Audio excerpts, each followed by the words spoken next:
Okay, Mataji, please start. Om Namo Bhagavate Vasudevaya. Om Namo Bhagavate Vasudevaya. Om Namo Bhagavate Vasudevaya. Narayanam Namaskritya Naram Chaiva Narottamam Devim Saraswatim Vyasam Tato Jayamudirayet Nashtaprayeshu Bhadreshu Nityam Bhagavata Sevaya Bhagavati Uttamasloke Bhaktir Bhavati Naistiki Mukham Karoti Vachalam Pangum Langayate Girim Yat Kripatamaham Vande Shri Gurum Dinatarinam Paramananda Madhavam Shri Chaitanya Ishwaram O Jnanatmrindasya Gyanjanashalakya Chakshurunmilitamena Tasmai Shri Guruvenma Namam Vishnupadaya Krishna Pristaya Bhutali Srimate Jayapataka Swaminiti Namne Namacharya Padaya Nitai Kripa Pradayani Gaurkatha Damdaya Nagar Graham Tarni Namam Vishnupadaya Krishna Pristaya Bhutali Srimate Bhaktivedanta Swaminiti Namne Namaste Saraswati Devi Gauravani Pracharne Nirvisesh Sunyavadi Paschat Deshtarni Sri Krishna Chaitanya Prabhu Nityananda Shatvaita Gadadhar Sadi Gaur Bhakta Vrinda Hare Krishna Krishna Krishna Hare Hare Hare Ram Ram Ram Hare Hare Srimad Bhagavatam, Canto 8, Chapter 23, Text 3, in the matter of the demigods regain the heavenly planets. Sri Shuka Uvacha Iti Uktva Harim Anatya Brahmanam Sabhavam Statha Vivesha Sutalam Prito Balir Mukta Sahasurai. Sukhdev Goswami ये online हम मंगाते हैं डालते हैं तो स्वाद में जरूर फर्क आ जाता है एक बार ट्राई किए थे So I think everybody has to mute or I'm not the co-host, so co-hosts have to be active in making sure everybody is muted. Yes, Mataji, I'm so sorry. I'm not the co-host. So whoever... Yeah, Mataji, somebody has to be co-host also to take care of the muting. Yeah, Sorry, Mataji, please go ahead. Sukadeva Goswami continued. After speaking in this way, Bali Maharaja offered his obeisances first to the Supreme Personality of Godhead Hari and then to Lord Brahma and Lord Shiva. Thus, he was released from the bondage of the Nagapash, the ropes of Varuna, and in full satisfaction, he entered the planet known as Sutala. So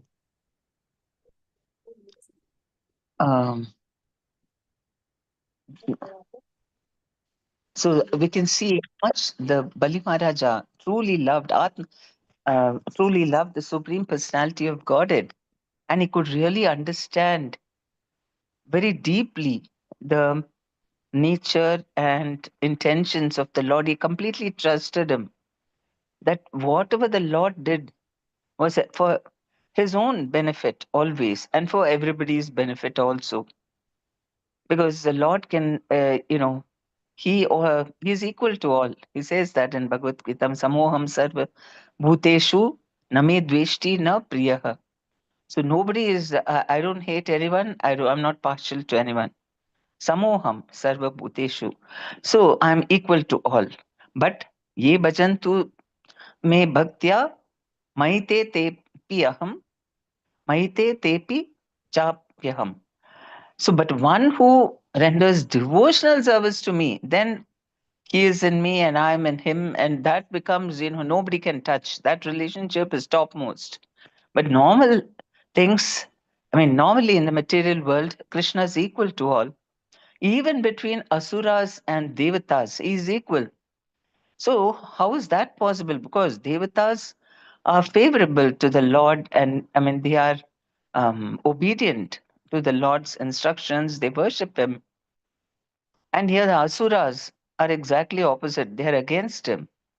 And yet Krishna is equal to everyone. And you can see that especially in this pastime of Bali Maharajas. Bali Maharaja he's a devotee. every Krishna uses very, very intricate moments, which is quite difficult. They are like very difficult and deep to understand how he is operating. So on the one hand, Bali Maharaja is his very pure devotee. He is the fully surrendered devotee. And but he is the king of the demons who are completely against Krishna. And they have somehow been given a chance because the asuras are always lusting after the position and the place of Swargaloka. Because though the Patala Loka is also called Bila Swarga, Swarga of lower region, it is also very, very green and beautiful to look at. But the thing is, the one thing that is negative about that place is that sun does not reach there, so it's very dark, and only the light, dim light, which comes from the gems on the hoods of the nagas from the bottommost planet, and that is what is the illumination for the entire Pataluka. Then you can imagine how gloomy it must be. And also, they don't have any position. Like only the devatas have been given responsibility to take care of this, the three worlds, whereas they are not deprived of that. So they always have this feeling, and if there is they want to attack and take over. And the devatas are not, they are their own step brothers. They're not some faraway people who they do not have to compete with. It's not like that. They belong to the same family, the same father. And that is why all the more they're very, very competitive towards them and feel this is unfair. Why they have been given such a nice planet, we have been pushed into the Patal Loka.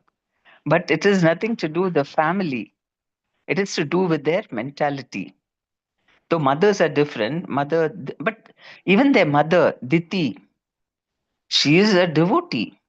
But somehow, by her karma, she has got, the asuras as her descendants. So they are always, you know, quite upset about this, and they're always trying to somehow capture it. They don't know that it is all according to one's own karma. And what is that karma? They feel that we are also advanced in yoga. We also do tapasya. We also please Brahmaji, Shivji, and we get nice boons. So it is not nothing to do with material qualification. And there we've had great scholars and pandits and very talented people like Ravana belonging to the Asuras. He was also a Brahmana by birth. His father was a Brahmana. So none of those qualities determine whether you're an Asura or Asura. It is mainly, even you can be a Brahmana and be an Asura. So what is that thing which discriminates between Asuras and Devas? And that is simply the mentality of pleasing the Lord, being surrendered to Him, loving Krishna, and being against Him and competing with Him and developing. Because of that, the more far away you are from Krishna, then you develop all negative qualities, exactly opposite of beautiful divine qualities. And so, all the more in divine quality, Asuric qualities means full of ahankar. So, they cannot see their own faults at all. And so, they feel that they are equally entitled. And that's why they're against Vishnu. And or even the other devatas, though they worship them, Brahma and Shiva give them boons easily, so they worship them. But actually, they're against them also. The minute they get their boons, then they they turn against him. So it is not a. Though there are some devatas who continue to worship the devatas, like Ravana. Till the end, he was a worshipper of Shiva. So that may continue, but their mentality is against Vishnu. Because to worship Vishnu, you should have mode of goodness. Otherwise, you can't, because he's um, That is how it is, because ultimately you have to go to him. And the other devatas, they've taken charge of passion and ignorance, so that they may reach out to people in the lower modes. They are, I mean, how do you suddenly worship Vishnu? Because if you have fallen down to such low levels of consciousness, you cannot, I mean, there's no hope that you will, somebody has to take you from that position. And Vishnu is transcendental, he doesn't get involved with the material activities. So that is why the Shiva and Brahma are, I mean, very dear devotees of the Lord, and they're trying to elevate them. So now, Vishnu, he is equal to both asuras. Asuras are also, in one sense, his own children. So he is always thinking about how to redeem them, how to elevate them. So from time to time, he also fulfills their desire of getting Swargaloka. Whenever they have done some good activities, whenever they have actually got some karma, good credits, then he allows them temporarily to have Swarga so that their desires are also fulfilled. But apart from that, um, whatever, I mean, whenever they perform tapasya and ask for boons and all that, they also get, and they create all havoc in this. He allows them to do that also. So that is his compassion. He can be totally against them and make sure that they are always suffering, but he doesn't do. He gives them also an opportunity to fulfill their desires, and then he comes, if they are so much against, then the only way they can be redeemed is kill them, and then they, all their sins, I mean, they are free from all the sins, and they go and merge in the Brahma Jyoti. So that is also his compassion, because some way to save them. Or if they are ready to, I mean, if there is some hope that they could also become devotees, that takes some time. The Lord cannot go to the Patala Loka and sit with them, though Ananta Sesha is there, but he's always glorifying the Lord. I don't know if it has an effect on the asuras, but someone, for the asuras, you require somebody who will stay with them, and spend a lot of time, be one of them, and then gradually be a role model. It's not easy to make an asura into a devotee because they don't want to be. So that is why he's so compassionate that he makes some people go there. I mean, some devotees to take birth among demons. So this is his extreme mercy, and the extreme mercy of the devotee also who agrees to live there among, demons, and try to, you cannot openly preach also. See, to preach to demons is not easy. You cannot glorify Vishnu and all that, then they will just remove you, they will not accept you as a king. So it is a very, very complicated situation where he has to act like an asura, because he challenged Indra, and he fought over the devatas, and usurp the kingdom and all that, like what the asura will want to do. But at the same time, he will be righteous. He will not be unscrupulous like the asura. So in that way, slowly they will, get purified. And now they saw that how Bali Maharaj, it seemed like their enemy Vishnu was, even Shukracharya, their guru, considered Vishnu their enemy, though he was a Brahmana and he knew the scriptures very well. But because he was self-interested, just as maintenance of his body, family, and even as a Brahmana, he thought that Vishnu was the enemy of Asuras. And so he told Bali not to listen to Vishnu. I mean, be careful about him. So in that situation also, at that time, see, Bali Maharaja, not only was it difficult to execute, I mean, such a difficult, um, what do you call, instruction of the Lord, or rather the test. He had to pass the Lord's test, which was like seemed unreasonable externally. And at the same time, he had to, um, also, I mean, by surrendering to Krishna, this was an opportunity to tell the asuras what is the ideal behavior. And not only that, he was ready to even displease his own guru, Shukracharya. Shukracharya cursed him, you lose everything. And yet, See, he had to behave like an asura, but at the right times, he also behaved like a devotee. So very, very complex, as the Lord, how his dealings are.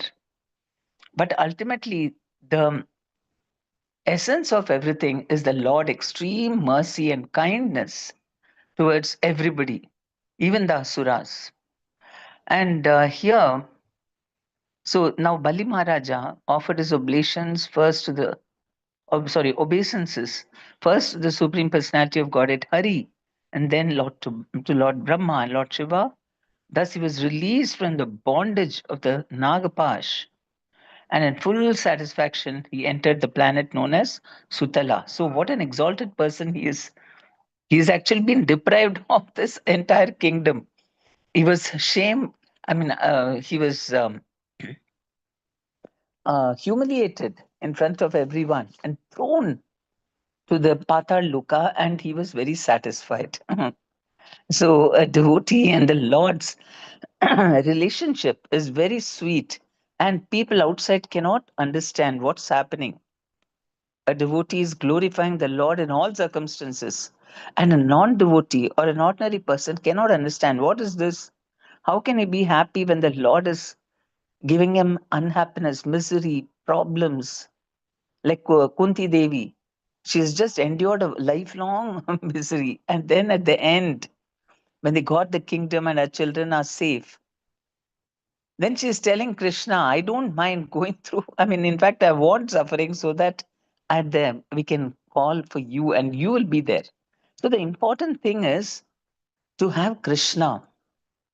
Whether it's happiness or sorrow, it doesn't matter. If Krishna is not there, then that situation is useless. Even in the midst of all material happiness, if we forget Krishna, then it is useless. Shrama hi kevalam. It is simply um, what do you call waste of time. That's what the Srimad Bhagavatam first canto it says. All occupational duties should be done simply for the purpose of self-realization. Otherwise, it is simply a labor of useless labor. So even in misery, if you have Krishna, then that is very, very enjoyable, very happy. Bali Maharaja was very happy even in that situation. And of course, he was given the benediction that the Lord himself would appear there and stay with him as his guard, as his gatekeeper. So that is only Krishna does that kind of service to only his dearmost devotees. He becomes his own servant. Like for Arjuna, he became chariot driver. And so that kind of status he gave Bali Maharaj also, I'll be a gatekeeper. It's even much more than what he did for Arjuna. Because for Arjuna, it was only during the war he was a chariot driver. But here he's saying, I will be every day for, I don't know, for years together, I'll be your gatekeeper. So that is why he was so happy. We go to the next verse. Evam Indraya Bhagavan Pratyaniya Trivishtapam Purayityadite Kamam Asasat Sakalam Jagat.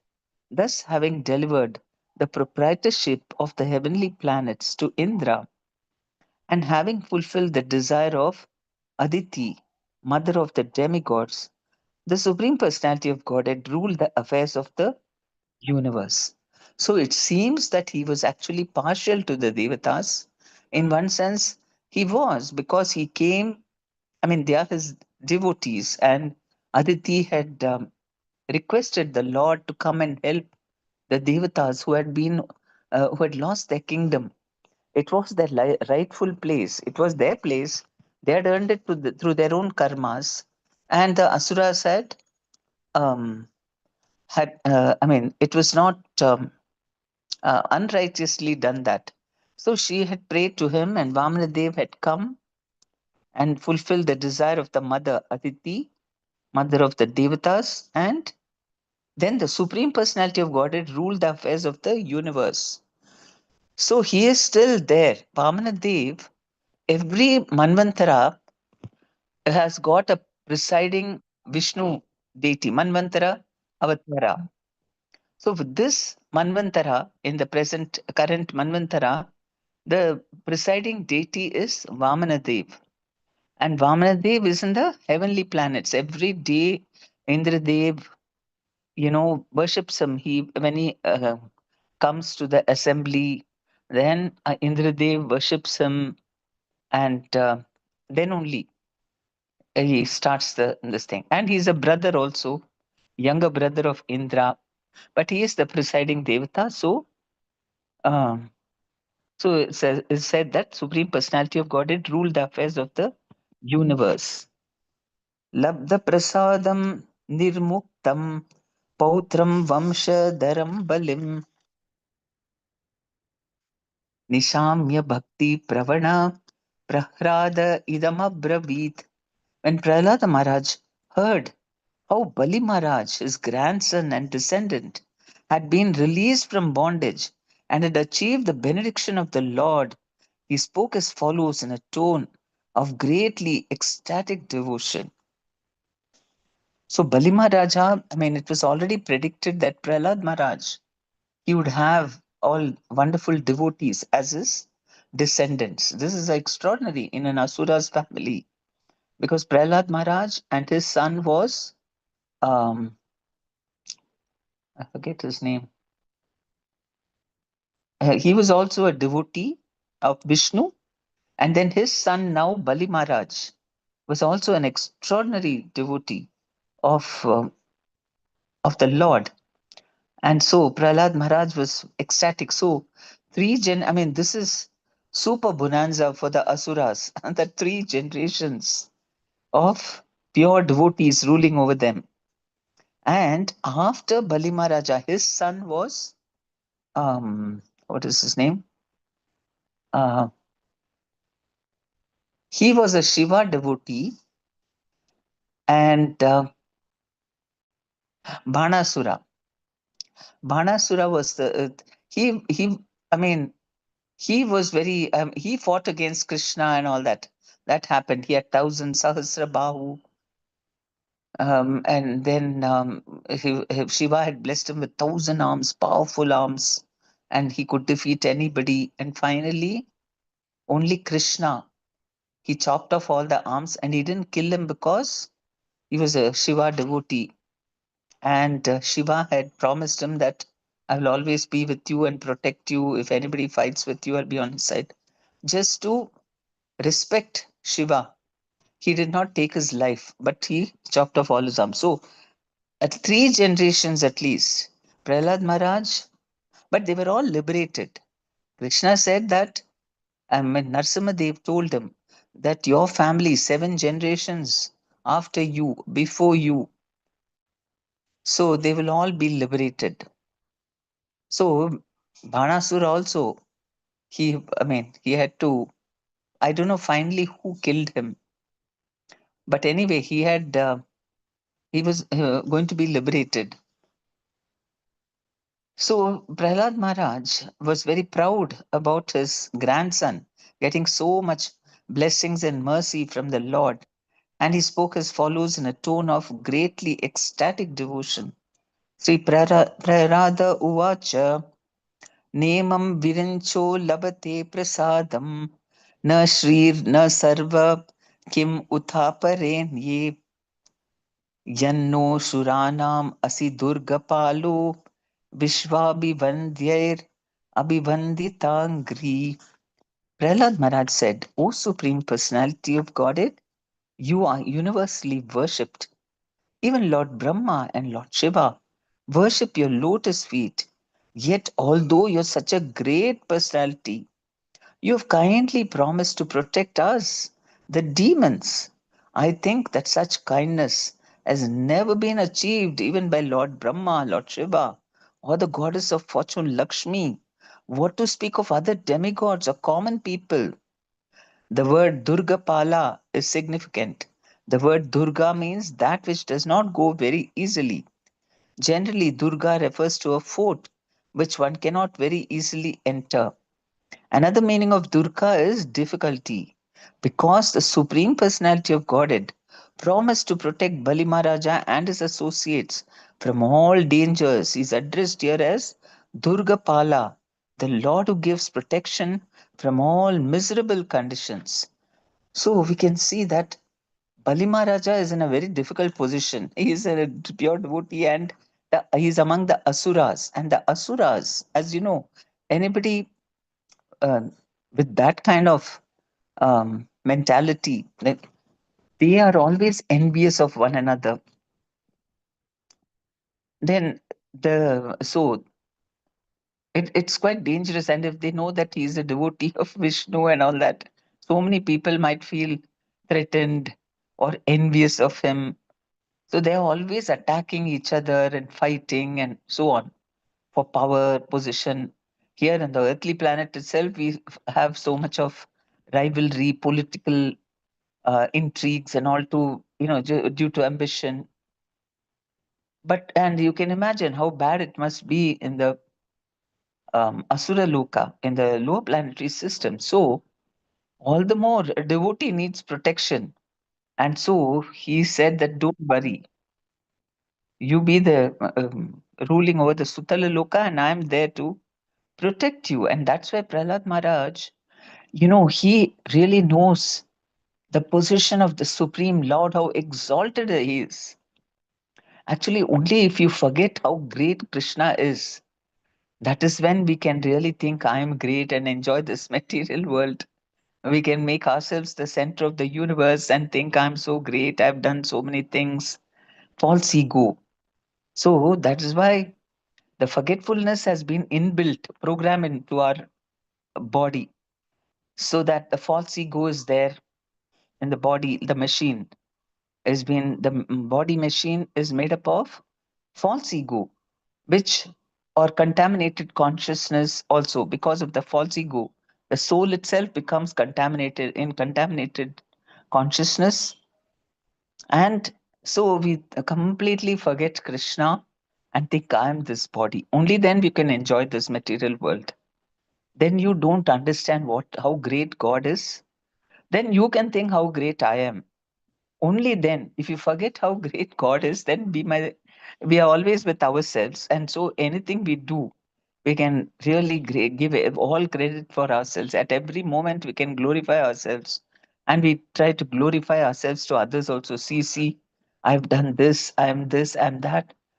All that only when we forget God is it possible. But Prahlad Maharaj was an awakened devotee. He had already experienced Narasimha Dev. Even before seeing him, he was fully aware about the Lord's existence as the Paramatma in every human, every living entity. He was totally self realized. So that is why he was, he feels, first of all, he feels very humble that you are so great, my Lord. O Supreme Personality of Godhead, you are universally worshipped. Even exalted beings like Brahma and Shiva worship your lotus feet. Yet, although you're such a great personality, you've kindly promised to protect us, the demons. First of all, demons have got the lowest position. They're in the legs of the Lord. They are in the lower planetary systems. No one even bothers about them. Right? Asuras are condemned. And so that is why Prahlad Maharaj is so humble. He identifies himself with the Asuras. He is actually not an Asura, but he's born into the Asura family. So very humbly he thinks, I'm also an Asura. And the Lord is saying that he'll come and protect us. How exalted he is. So even for every one of us, if we understand how great Krishna is, how he has created this whole world, everything is going by his direction, and how we are a small part in his scheme of things. And yet, the Lord thinks are so important that he enters each one of our bodies and he's there in the heart with us, giving himself totally to us. Even in the material world, he is not, I mean, part and parcel doesn't mean that we are just one tiny cog. It is in terms of actual, if you can say, in terms of our power or in, in terms of quantity and all that. The Lord is unlimited and we are a small part of Him. But part doesn't mean that we are like impersonal. It's just you don't have any personality unless you are part of the whole. Unless you are, you're just a small part of the whole scheme of things. So you're not whole. No, you're also whole. That is the wonderful thing. You also have a form, and you also have Krishna completely for yourself. In the spiritual world, everybody's got their own individual relationship with Krishna. And that is why, even though Krishna is there and everybody is interacting with him, and you may be in the crowd somewhere, you may not even be close to Krishna, standing in front of him. All the, Ashtasakis or the very, very close aides may be there, and he may be somewhere far away in one of this, um, you know, part of the crowd. And yet the devotee is very, very satisfied and happy. Why? Because Krishna expands himself and gives himself 100% to every devotee. Every person is so important to him that he gives himself 100%. He doesn't, in the material world, of course, according to ours, how much we are eager to have the Lord, that's how much He reveals Himself to us. That is also His kindness.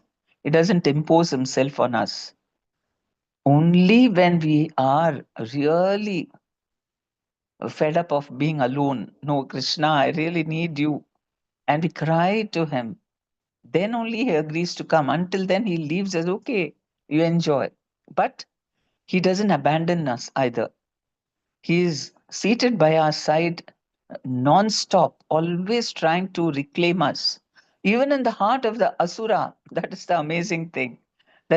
For us, theoretically we can accept, but when you see an Asura, then we wonder, is the Paramatma in his heart? Why is he behaving like this? But he is tolerating all that. He is listening to all the abuses of the Asura against him, and he is just staying there, not at all affected by it. And how much love he should have, that he tolerates all the offensive behavior, non-stop abuses to him. He is there witnessing everything. So that is why a devotee, pure devotee, sees how great he is. And whatever benedictions he gives us, actually we should feel so grateful. Because why should he personally, he's aware of us personally, everything that happens to our lives. He is aware of it every moment, every thought we have. Krishna is aware of that. Then how much he is focused on us? We might think, oh, he is so important. He's got other things to do. Why should he think about me, one insignificant soul here? No, as Paramatma, he gives himself to every living entity and he's aware of everyone. And so that is why a devotee like Prahlad Maharaj is actually realized the Lord. He has seen him.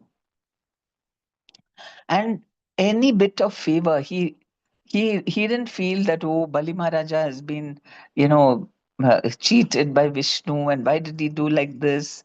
That is, ordinary people would think that, but he knew that whatever, Krishna's, like as we surrender more and read the scriptures and get involved in the Lord's Leelas, then we can gradually understand more and more how very sweet Krishna is in every activity, whatever he does. Very, very sweet. When he is killing a demon, for us, we may think that, see, he's so angry. Narsimadev got so angry with Hiranyakashipu that he was storming over the whole, planetary systems in one of the kalpas in his avatar. He was just walking, very angry and devouring everything. Like that, in different ways, different kalpas is expressing his anger. And what is that anger? It is not actually anger towards Hiranyakashipu as much as love for Prahlad. How could my pure devotee, my dear devotee, have gone through such suffering? That is why he was so angry. It was not hatred towards Hiranyakashipu, but his love towards Prahlad Maharaj. He could not stand it. So a pure devotee can understand it. Prahlad Maharaj understood that, and that's why he was not at all afraid of Narasimhadev's anger. He knew that this anger is for me, for the love of me. And he went very fearlessly. And Narasimhadev, the minute he saw him, he became so calm and pleased to see his pure devotee.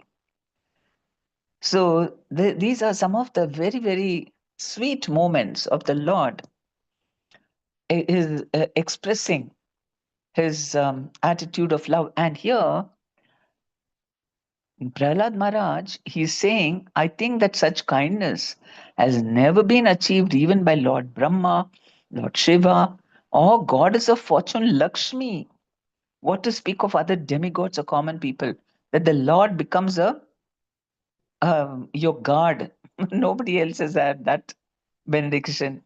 So that is why he feels especially favored by the Lord. So the Lord does like that. So we can see how every part and parcel is so important that sometimes he gives one small jiva much more benedictions than his own consort or other great devotees who have great positions or or more highly situated, highly placed, almost like Vishnu, the Shiva, Brahma, and all exalted personalities.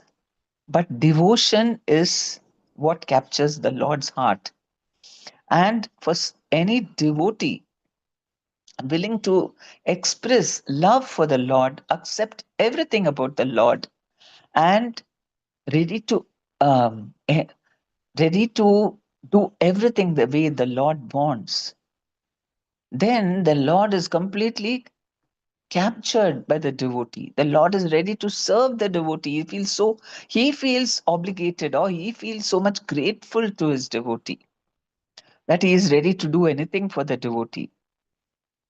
So these are very exalted qualities of the Lord. So much gratitude he has for love. That's why Prabhupada said, somebody asked, can we become God? And he said, why you want to be God? You can become greater than God. How can you become greater? By expressing your love for the Lord. The Lord feels so grateful that he is ready to be controlled by you. So that is wonderful, isn't it? And they're very sweet. Actually, we need to, the purpose of our life is to understand the Lord more and more. And the Lord knows that in the normal times, we are distracted by so many things, and then so many material activities are there. So see how cleverly he's arranged an extra month, Purushottam month, in which you cannot do anything else. Okay, no material activities because there are no good tithis and all that too. No very auspicious, material auspicious activities can be performed.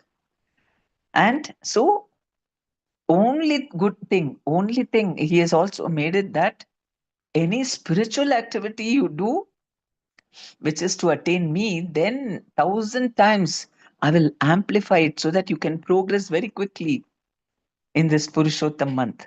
And it is not simply some exaggeration or some poetic, something just out of some kind of sentiment it has been spoken. It is a fact because that is why the Lord also uses the Pandavas as an example. And he tells Yudhishthir Maharaj, why you're all suffering? Because of Draupadi. She neglected this, when Shiva told her, no, not Shiva, Durvasa Muni. He told her that she wanted to get married. Her father was no more, she had no father or mother living, and there was nobody to arrange for her marriage. So then she worshipped Lord Shiva. And when Shiva appeared, when Durvas Muni came, he told her that you worship the Lord in the Purushottam month and you'll get a husband. But she said, what?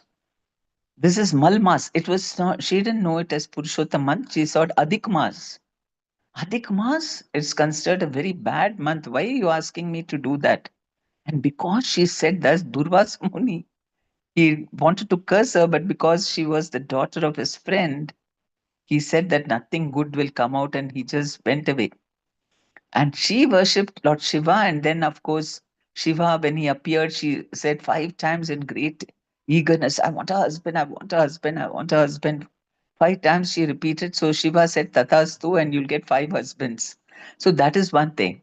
And because she had neglected the Purusho, I mean, spoken disparagingly about the Adhik Mas, she was, she had to go through this very difficult moments. Imagine trying, being dragged into the assembly by the Kurus, in front of all great personalities there, and that too in the menstruation time, to be dragged by the hair, and what a horrible, most demeaning it is for a princess to go through that. So all that suffering, and then the Pandavas also so much of suffering, 14 years in the forest and all that, was because she went against the Purushottam month. So this, it is not some exaggeration or somebody is simply saying something.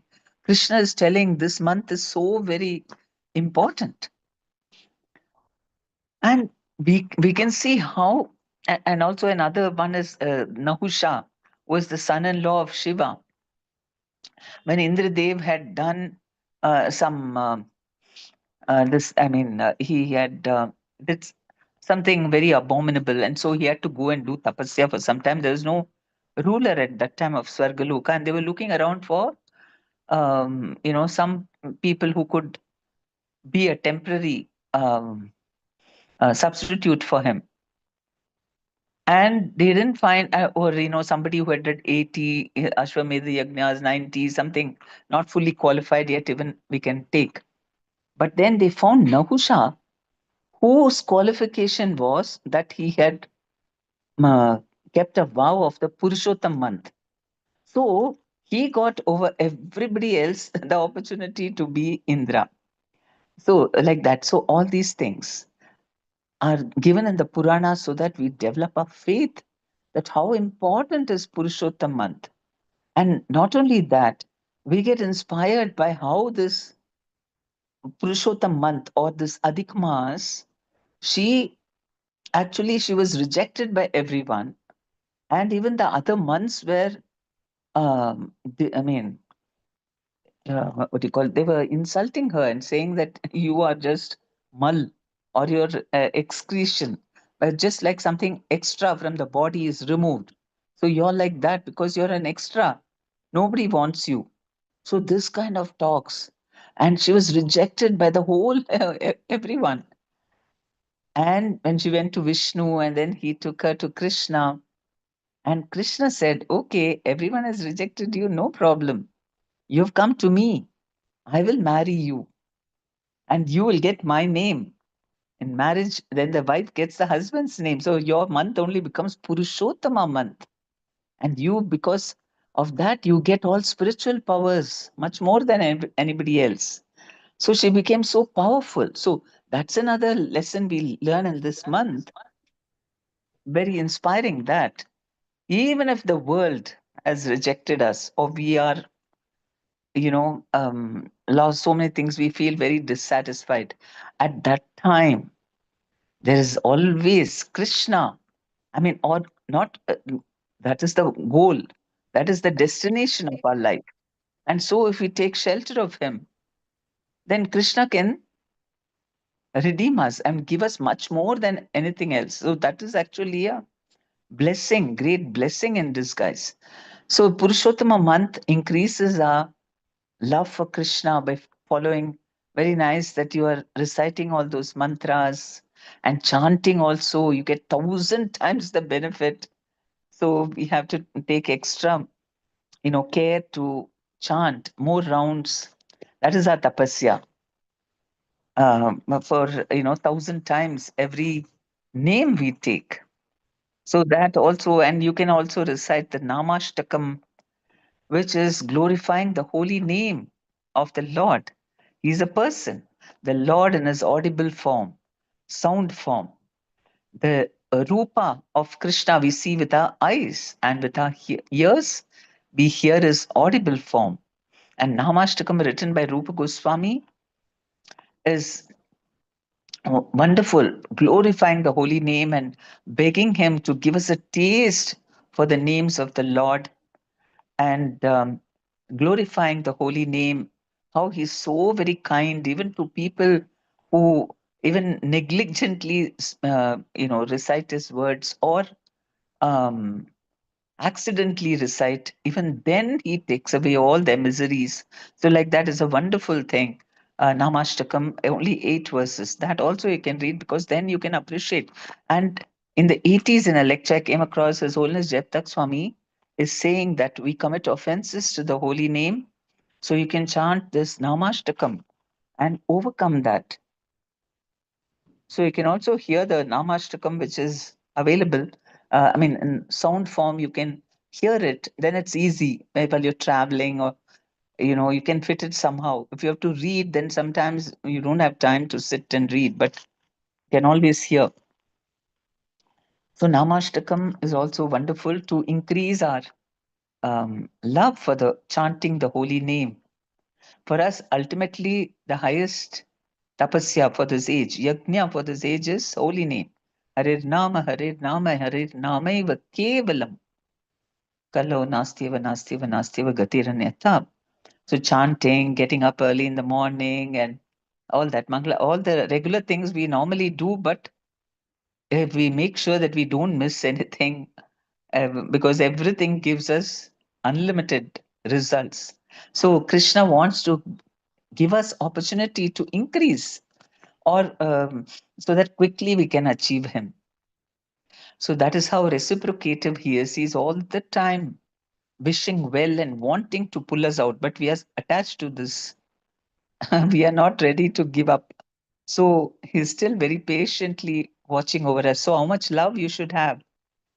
How much love you should have? I don't know if any mother will also have so much patience. If the child, for years together, it's rebellious, and only little bit it will respond, but then again go back, and then the mother is still there with the child. That is impossible. But the Lord is like that, and appreciating him and crying out to him. That's all he wants. And then he is like a reciprocative mother. And we have to hear from these realized souls like Prahlad Maharaj, Bali Maharaj, how much they have experienced the Lord's mercy. So we must have full faith. Yes, the Lord is so merciful. And we can also, devotees can also experience from time to time how it's all by the mercy of Krishna it happened. And we should remember that. We should remember those moments more. Whenever we get into some negative things which are not functioning properly, then our mind naturally goes towards that. But we should remember, what about that? Krishna, how he is so reciprocative. And the moments which are difficult are for me to cry out to Krishna, to remember him. And that is everything. Krishna Katha is also the 3 things which are mentioned in the Bhagavatam: Krishna Katha, chanting, devotional service, rendering service to him, and to Vaishnav Seva. All these things are super potent. Those who are in the last leg towards going to Goloka Vrindavana, they render these kind of activities. And anybody who's performed Purushottama month are given special. And the Lord says that even if you follow Purushottama Bhava very nicely, even if there's some material thing, some desire or difficulties has to be removed, then that also happens.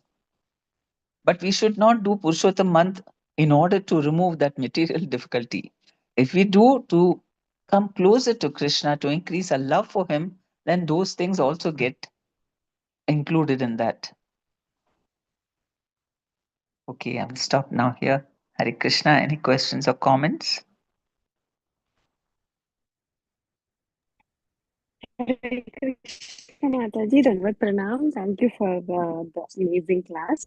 I have a question like Draupadi, because she did an offense, but I was like wondering so much she had to undergo for that offense, that so much insult. I'm like not able to digest that. So I just wanted to get some thoughts from Yes. you. Please throw some light. Yeah. And I was thinking of myself. I don't know how many offenses I did, and I'm still doing, of course. And like I was like, No, she did offense not like to fearful. Purushottam. Of, okay. She did Mm-hmm. offense to Purushottam, not just some offense. Purushottam, she was offensive when the Durvasa Muni was telling her, you worship, then she said, I won't do. And Yeah. she didn't do. That is why. Mm-hmm. That is to tell us how exalted Purushottam is, and we cannot, take it lightly. That is why. No, like my question is, yes, she did offense Purushottam, but for Yeah. for me, it doesn't appear that such a big offense that she had to undergo so much insult. So I was like, can you please clarify on this point? See, Krishna always uses his devotees but punishes them beyond what actually they deserve, just to make it very, um, make us understand its importance. So Draupadi is already the Supreme Lord's devotee. He doesn't actually have to suffer or anything, but he always magnifies, the suffering of his pure devotees, and they so-called make a mistake, and then they get some punishment and all that. That is for us, so that we don't get to do that kind of mistake. We will not be punished so much, but he always, like for example, you see Chaitanya Mahaprabhu, how he punished Junior Haridas. He normally he doesn't punish like that. He did something. He was begging rice from that Madhavi, and she's first of all an elderly devotee, and she's a pure devotee on top of that, and he himself is a pure devotee. But something, whatever he might, maybe he just saw her, and Chaitanya Mahaprabhu said he looked at her lustfully, and for that sake, he abandoned him completely. For 1 year, he was trying to get Chaitanya Mahaprabhu's forgiveness. He didn't, and then he gave up his life and became a Gandharva, and in that form, Chaitanya Mahaprabhu is associating with him. But here, for our benefit, he told like that, I will not talk to him because he went and looked at her lustfully. So this is the kind of, extreme, some kind of punishments he gives his own pure devotees for our sake. Then we'll think, Tota Haridas, everybody remembers, oh my God, sannyasis should not do. The Chaitanya Mahaprabhu is extra severe. And what about Mother Sachi? She said she did Vaishnava Aparadh, so she won't get Krishna Prem. What did she do? She actually did not do anything. She just was upset with Advaita Acharya that he is, because of him, of his association, Vishwaroop, his elder son, took sannyas. So she said that this Advaita, no, his name is, he's non-different, but actually he's full of Dvaita. He's, he's got duality, because why did he, do like this and take away my son? So actually, it is not such a big offense or anything. A mother, because when she this thing, and she was, Advaita was actually her guru. They had taken initiation from him. So actually, it was not anything big. But Chaitanya Mahaprabhu, he wanted to show, see, all of us know, oh, Vaishnava Aparadha is dangerous, then we will not get Krishna Prem. So just to make an example of that, then he gives them extreme punishments, which we may not get, but they get, so that it becomes a legend and everybody will quote that and remember that. Got it, Mataji. Yes, Thank you so much. Thank you so much for a wonderful explanation. Krishna. Hare Krishna Mataji, this is Aarti Sir Desai. Thank you so much for this wonderful class, and my humble obeisances to you and Krishna and all the devotees. I have a question.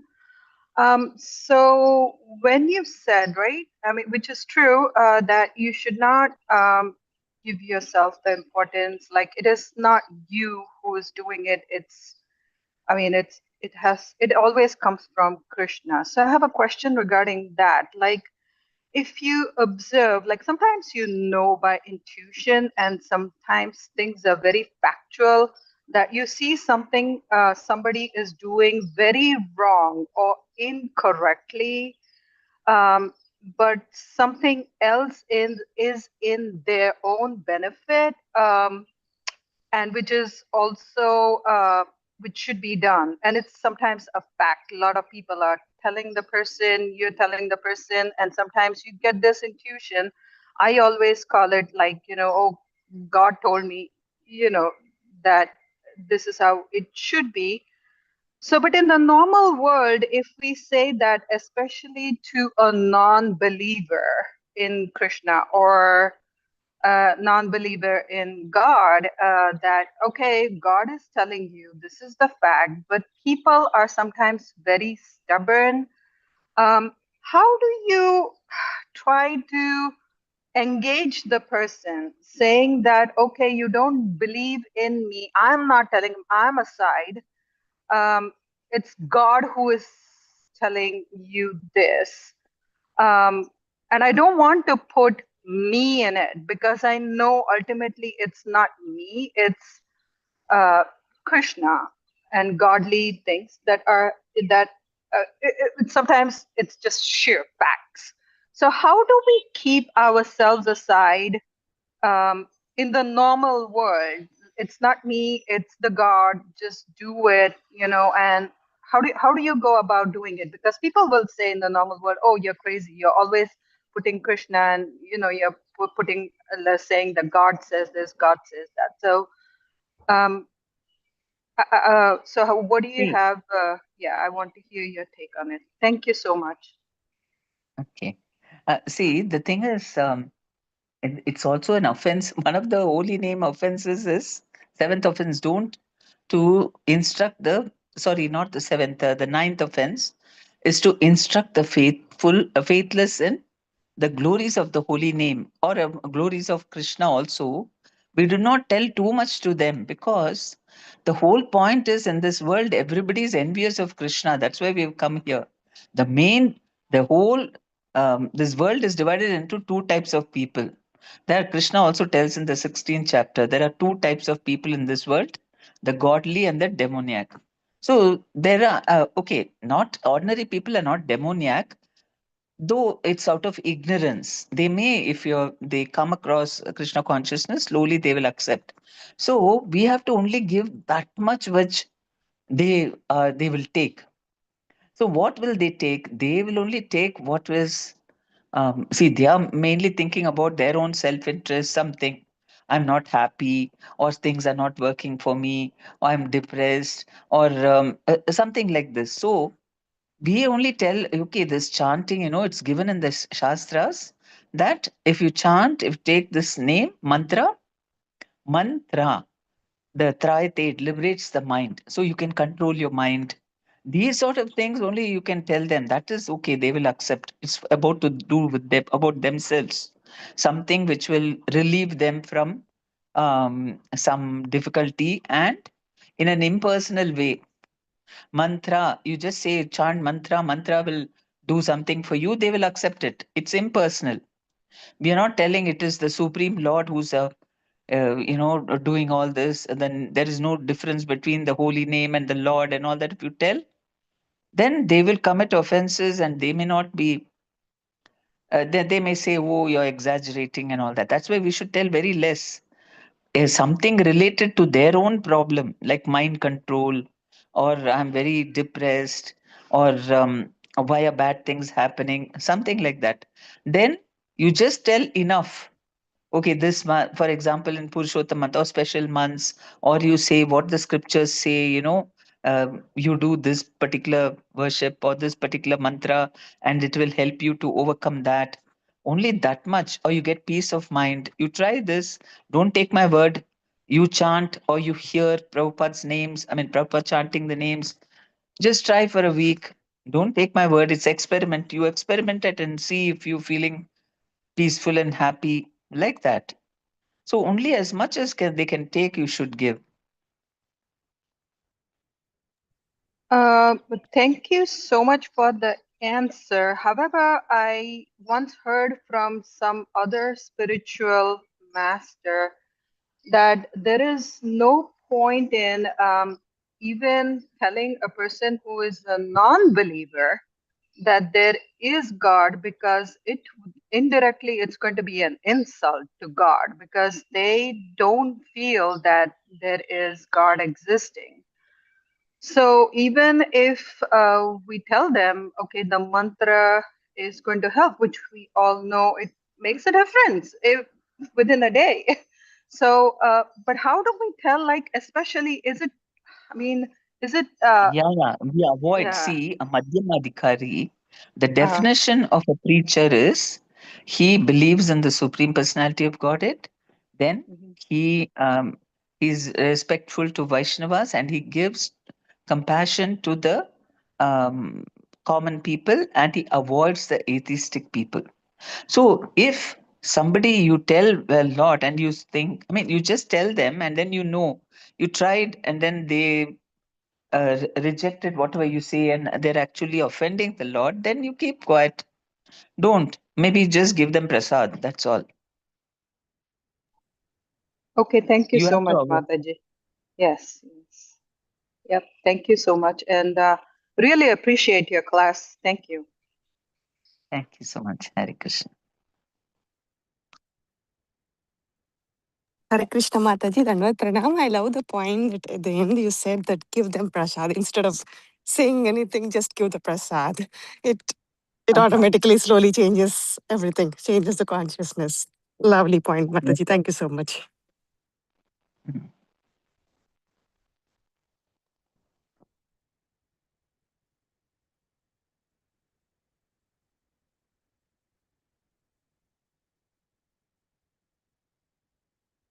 Hare Krishna Mataji.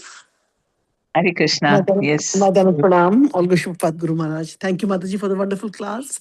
And it was really nice hearing you. I always feel I hear you after a long time because you just come once a month on the call. So it becomes like long time.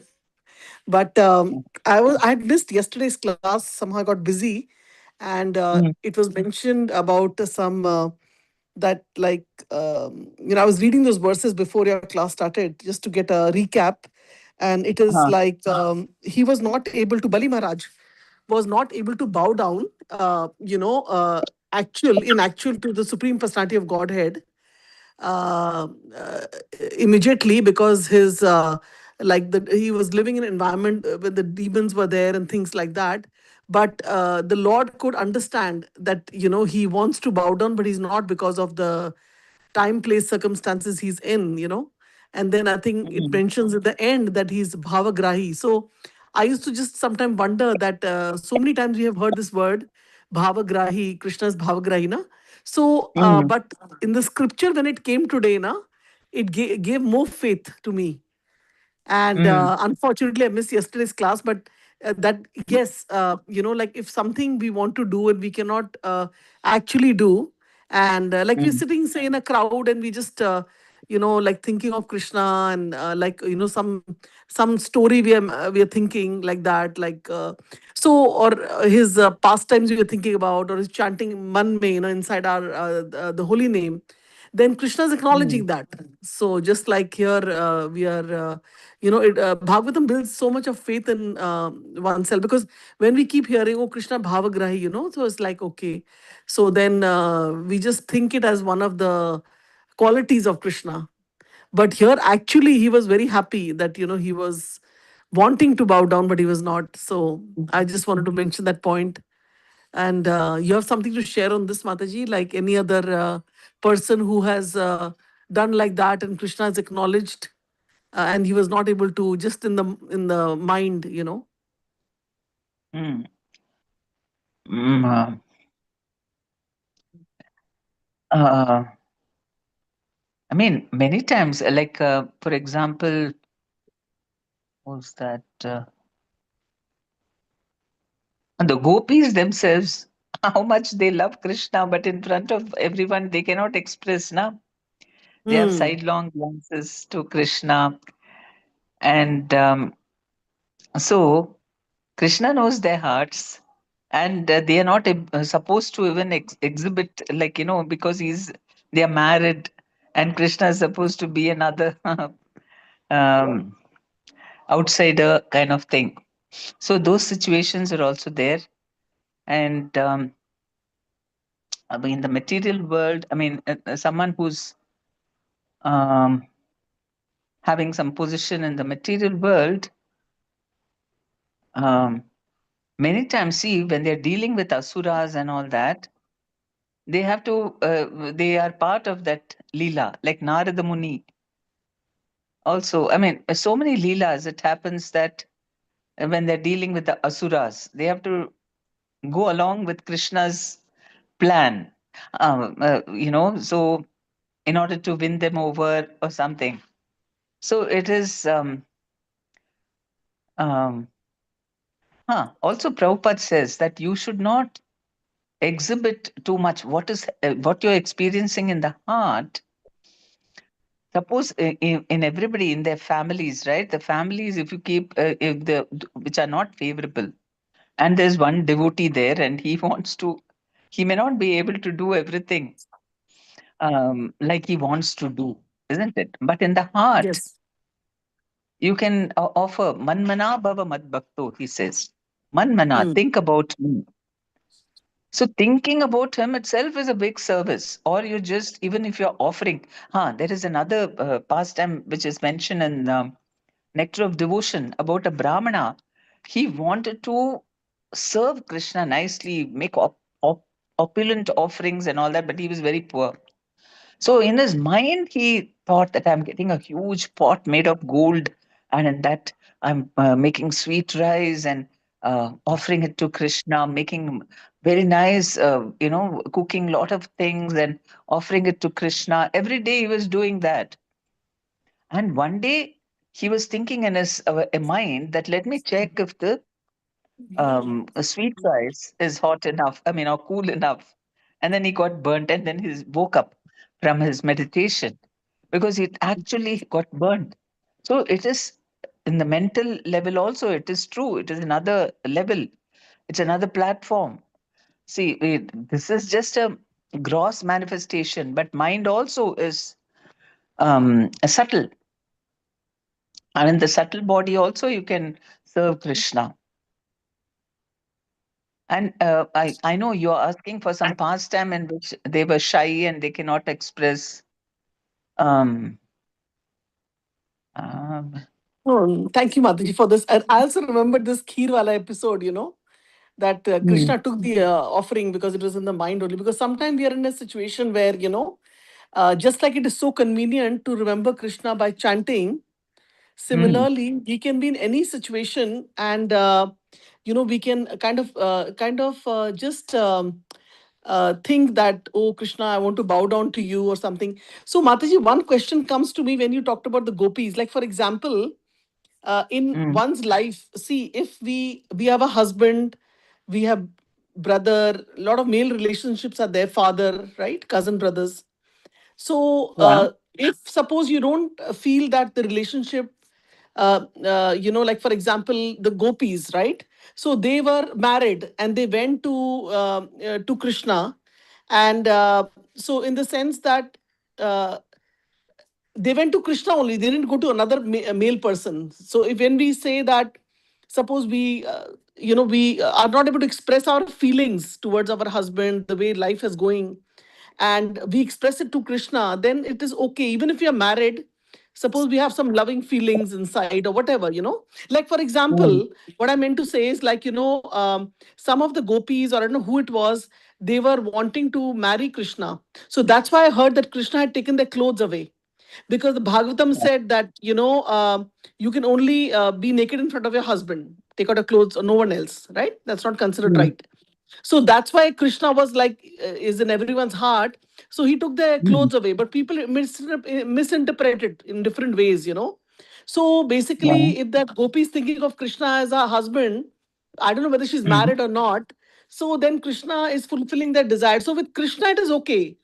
But when it comes to, if a lady is not satisfied with her husband and then she turns to another human being, another man, then it is considered illicit, right? So with Yes. Krishna, it is okay. That is my question. With Krishna, it is okay.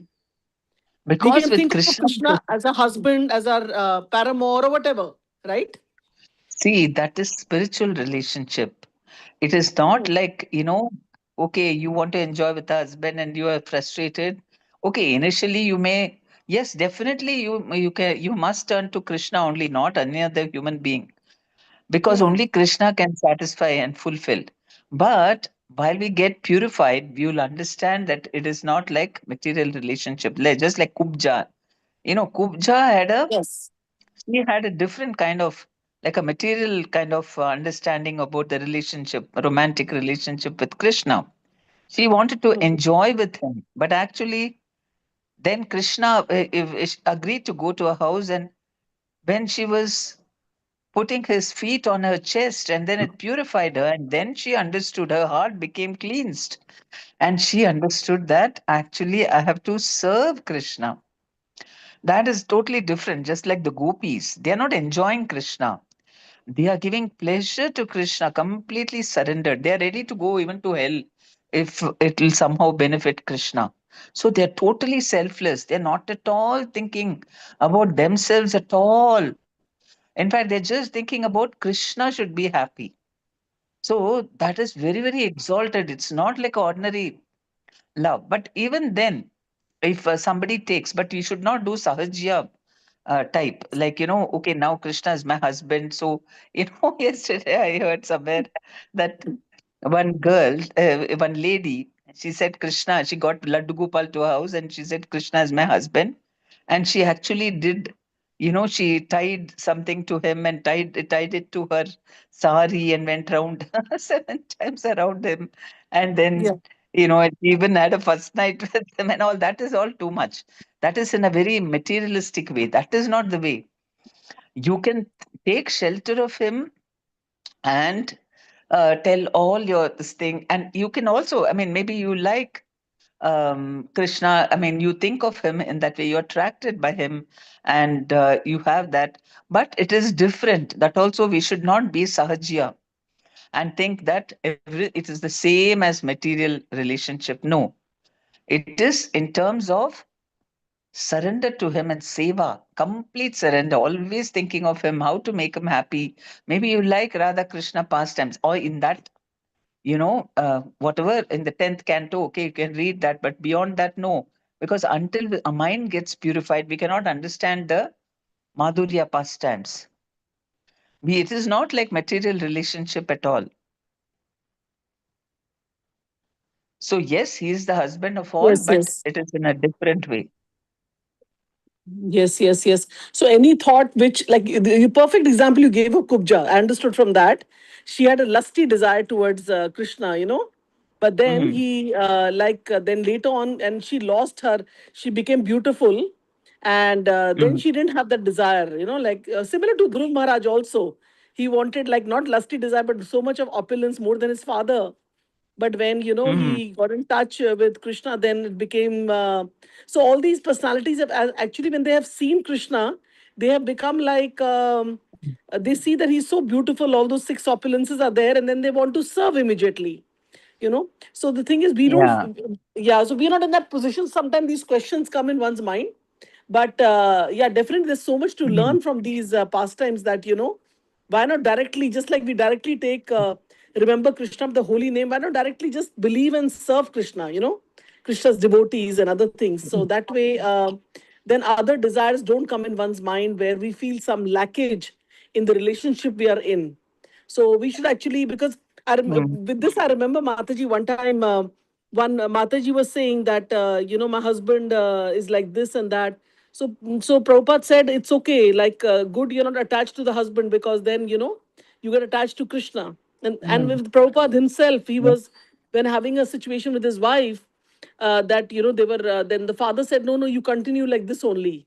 So, yeah, it's like Mhm. we have to make sure that we don't get too much attracted to the material world and its relationship, and be more focused on Krishna, like ultimately, like that. Thank you, Mataji, so much for Yes. always. In the beginning of the class, also, you were stressing and on devotional service. And I was just thinking my mind was going a little crazy, so to say. But now when I heard your class, I'm back on track and I feel, yes, no, we have to do our sadhana, 4 regulative principles and all these things, we have to strictly follow all the time. And that is also service to Krishna. It's like, we feel the love when we do it. It's not like we're doing it, we are doing Tulsi Aarti or Narsinga Aarti. It's really important. And also Shishta Ashtakam you were mentioning. So it's there is this pleasure in the heart when we do it because it's connected to Krishna, Lord Chaitanya. So thank you, Mataji. Thank you so much. Sorry if I asked any question that was a little bit not offensive or something, but you understood what I'm trying to say and you kind of explained it nicely. Yes, Mataji. Thank you so much. Anybody else has any question, comments for Mataji? They can go ahead. Yeah, Hare Krishna Mataji. Thank you so much for this wonderful class. Very much appreciate it and wish you a very happy Purushottam. I wanted to ask you, Mataji, that you mentioned that all of us are envious towards Krishna, right? So Yeah. I somehow don't get that feeling in my case. Maybe if you can elaborate on that, please. Thank you, Mataji. See, how are we envious of Krishna? Because it is very deep rooted. We may not, right now, we may think, I like Krishna, I go to the temple, I don't envy him, I like to go and surrender. But it is love for Krishna is determined by, because that is total spiritual love. And in the material world, we are so much affected by the sukha and dukkhas. We want sukha, material enjoyment, material happiness, all these things. Now, why do we want all this? We want it independent. I want to be rich. I want to be famous. I want to be beautiful. I want to be known as something. I want fame, name, all these things, wealth. Why do I want it? Because I want to be an enjoyer. I want to be an enjoyer, just like Krishna is. He's okay. He's unlimited wealth, unlimited beauty, unlimited. Everybody's attracted to him. He's so popular, famous. He's everybody loves him. So in my own way, I also want to enjoy like that. That is envy. Actually, Ekala Ishvara Krishna Arsabha Britya. All of us are actually servants of Krishna. That means he is only enjoying. And we are all trying to make Krishna enjoy. And in that process, we become very, very happy. And we also get as prasad, whatever. We are also part of that thing. But all of us have to work towards, we are not the enjoyers. Whatever Krishna gives us, we have to use it for his service, for his enjoyment. So that is the 180 degree shift we have to have in our this thing. So that is why the chanting of Hare Krishna mantra takes us from being the center of or being the enjoyer. Everything we think of myself as the enjoyer, that is actually we are competing with Krishna. He is the only enjoyer. We are all servants. That is the envy. And that envy, because we all think, suppose in the material world, all of us are thinking we are enjoyers. And that is why we feel envy towards one another also. Oh, you are a better enjoyer than me. Then I feel jealous. Why I'm not getting that? But on the other hand, in the spiritual world, nobody thinks they're the enjoyer. Krishna is the only enjoyer. So they're all, okay, someone may be serving Krishna more or less. They don't even want to act like I'm the best devotee. I'm the one who gives Krishna best enjoyment. I'm the closest to him. They don't even think like that. They want Gopi Bhartu Pada Kamalayur Dasa Dasanu Dasa. I don't even want to be directly with Krishna, but I want to serve all the servants of Krishna. That much sacrifice, you see, that gives greatest pleasure in the spiritual world. So that is the difference. That is why, because until we reach that level, we have some different shades of envy towards Krishna, and that gets reflected in our envy towards other living entities. Thank you, Mataji. That is very, clear now. I appreciate it. Hare Krishna. Hare Krishna. Just like they say, Mataji, if you love Krishna, then you love all. Yeah. But if you become envious of Krishna, then you'll become envious of all the people around you. So we have to learn to love Krishna. The only way to love Krishna is to hear about Krishna. Love through hearing Yeah. only. Yeah.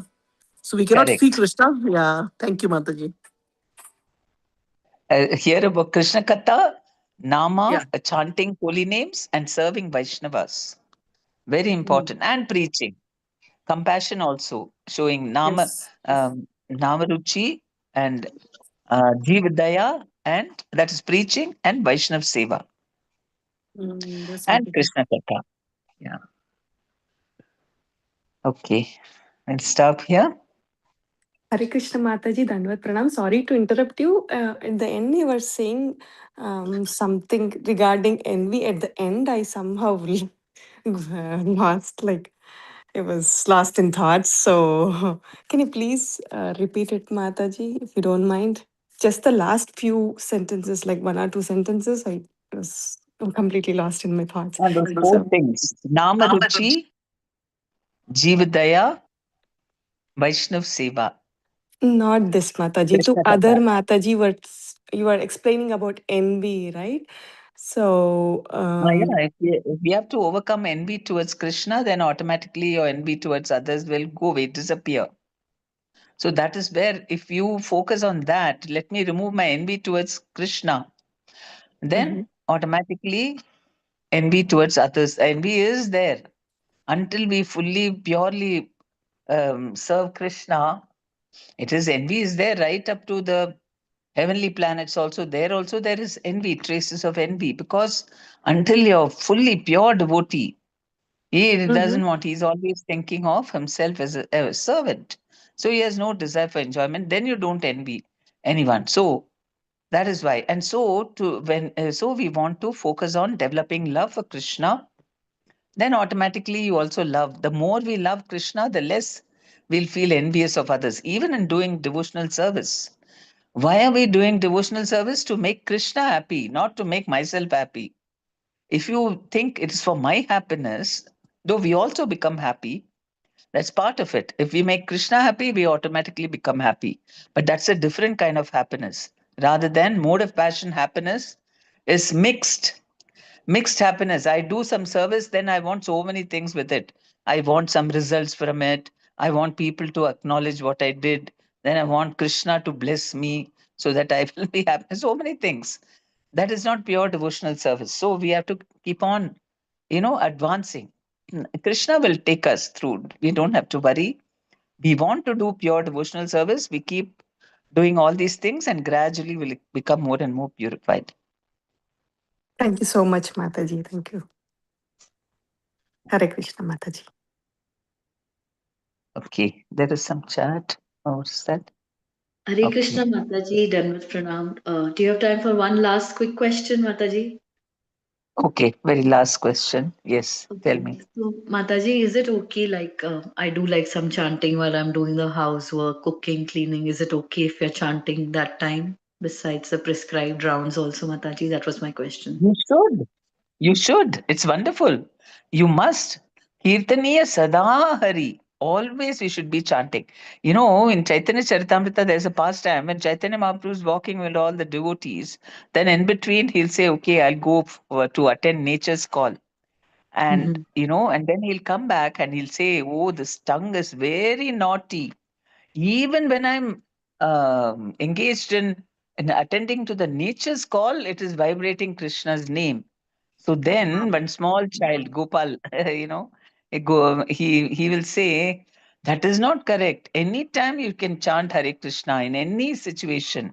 So then Chaitanya Mahaprabhu said, yes, see, you are my guru. And he gave him the name Gopal Guru. So, like that, anytime, any place, any circumstance, you must chant Hare Krishna mantra. Okay. Thank you so much, Mataji. Hare Krishna. Hare Krishna.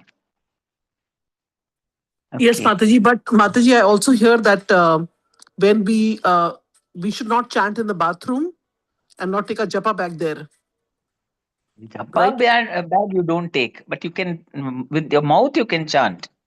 Yeah. Okay. So our japa bag is outside, and suppose in the middle of the Ah. round we leave it outside, and then if we have a nature's call, we go and we can, while sitting, we can chant. But that's Whatever we're not doing in the included bathroom. in your japa. Yeah, That is yeah, yeah. just extra rounds. Yeah.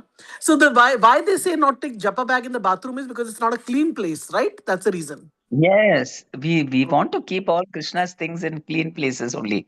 But the Yeah, yeah, mouth yeah. can vibrate the Lord's names. Mm. Yes, yes.